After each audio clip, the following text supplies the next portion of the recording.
মেহেরপুর কুষ্টিয়া আঞ্চলিক মহাসড়কটি 4 লেনে উন্নতি হয়েছে প্রায় বছর দুয়েক হবে এবং এই সড়কের পাশে সৌন্দর্য বর্ধনের জন্য সড়ক বিভাগের পক্ষ থেকে লাগানো হয়েছে বনজ ফলজ গাছ।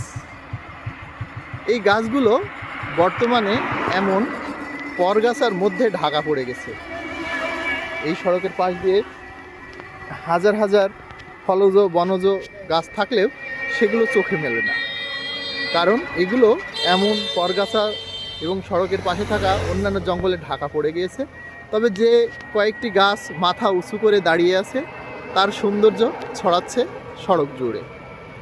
স্থানীয়দের দাবি, সড়ক বিভাগের পক্ষ থেকে এই বর্ষা মৌসুম শুরু হওয়ার আগেই যদি গাছগুলো একটু পরিষ্কার পরিচ্ছন্নতা করা যায় তাহলে তো এই সড়কের সৌন্দর্য আরও বৃদ্ধি পাবে। সেই সাথে সড়ক বিভাগের যে উদ্দেশ্য ফলজ বনজ গাছ লাগানো, তা থেকে হয়তো স্থানীয়রা উপকৃত হবে।